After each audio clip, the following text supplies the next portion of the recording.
안녕하세요. 인파워링 북코치 김민들 레이입니다.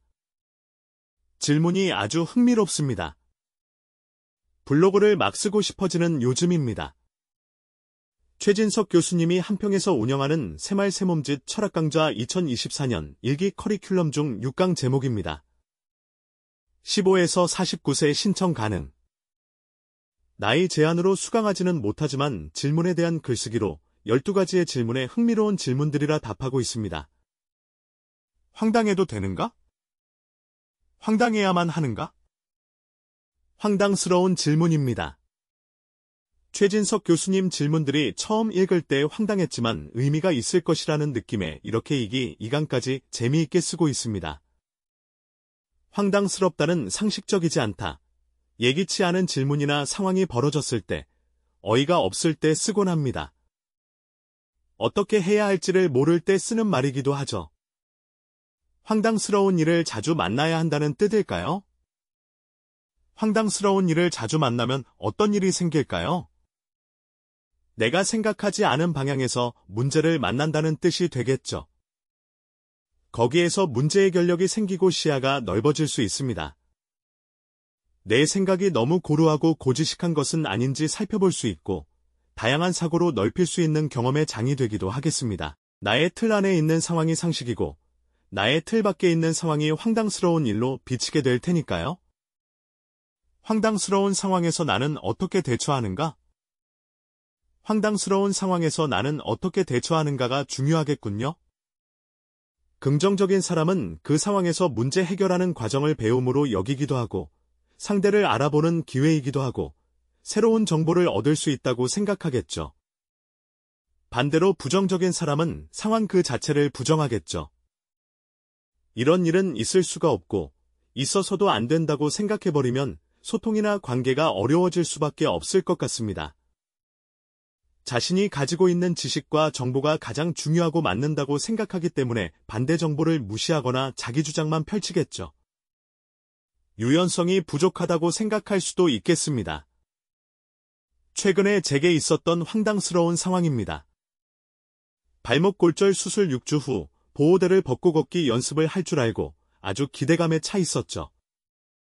6주 차에 병원 갔을 때 담당 의사는 앞으로 3주 더 보호대를 차고 있어야 한다는 이야기에 참 황당해서 그 당일은 우울했어요. 황당스러웠던 이유는 제가 6주 후면 걷을 수 있다는 부정확한 정보를 믿고 희망을 걸었기 때문입니다. 단순 골절이면 6주 후면 가능했는데 저는 삼과 골절이라 구주가 필요했던 거죠. 잘못된 지식은 황당스러운 결과를 가져옵니다. 덕분에 부상 상황에 따라 걷기 연습이 달라진다는 것을 새롭게 배우게 되었습니다. 황당스러운 일을 자주 겪는 이유는 무엇인가? 황당스러운 일을 자주 겪는 이유는 많이 도전하기 때문이 아닐까 합니다. 황당스러운 일을 자주 겪지 않는 사람은 그럴 만한 상황을 만들지 않고 현실에 안주하면서 만족하며 살아서 별일이 자주 생기지 않습니다. 아주 가끔 생기기도 하겠죠. 이런저런 시도를 해보면 다양한 변수가 생겨 황당스러운 일이 자주 생깁니다. 움직이지 않고 행동하지 않으면 생기지 않은 일들이 생기는 거죠. 그러니 황당스러운 일을 많이 겪고 도전하고 실패하고 다시 다듬어지고 유연해지라는 뜻에서 이런 질문이 던져진 게 아닌가 생각해 봅니다. 하산하다가 넘어져서 발목 골절 수술을 했을 때 마라톤을 하지 않았으면 다치지도 않았을 거라는 말을 하더군요. 다치지 않으면 좋겠지만 다치지 않기 위해서 아무것도 하지 않아야 하는 논리가 제게는 당황스러운 이야기였습니다. 도전하지 않으면 아무 일도 일어나지 않겠죠. 상처, 아픔, 고통이 있어야 성장한다는 진리는 변함이 없는 듯합니다. 다시 예전으로 돌아가도 마라톤을 할 것 같고 대신 다친 날 산은 안 올라갔을 것 같습니다. 황당스러운 일 앞에서 나는 어떻게 변화해야 하는가? 황당스러운 일 인식 자체를 긍정적으로 본다.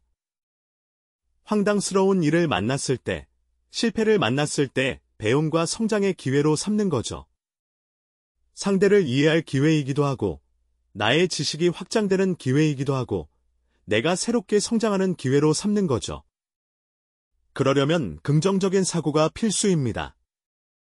어디서나 필요한 삶의 자세입니다. 황당스러운 일이 생겼을 때 나의 감정 상태를 본다. 황당스러운 일이 생겼을 때 나의 감정 상태가 어떤지 먼저 살펴보는 것도 중요합니다.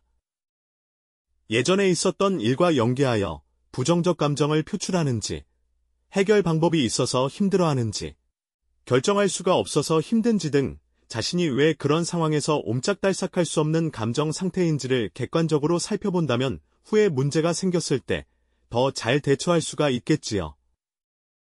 그럴 수 있어라는 마음이 중요한 것 같습니다. 어떻게 그럴 수 있어? 가 아니라 그럴 수 있어라는 마음은 상황을 객관적으로 보고 여유로운 마음으로 대처할 수 있으니까요. 모 중학교 교장 선생님은 학생들의 문제가 생겼을 때 상담을 전담으로 맡는다고 하셨어요. 코치 자격증, 심리 공부도 계속하셔서 문제 있는 학생을 만나거나 학부모 상담을 하게 될 경우 긍정적인 마음으로 만나신답니다. 이 학생을 성장시킬 좋은 기회가 되겠구나. 내가 이 문제를 만나면서 또 성장하겠구나. 학생들을 이해할 좋은 기회를 만났구나 생각하신답니다.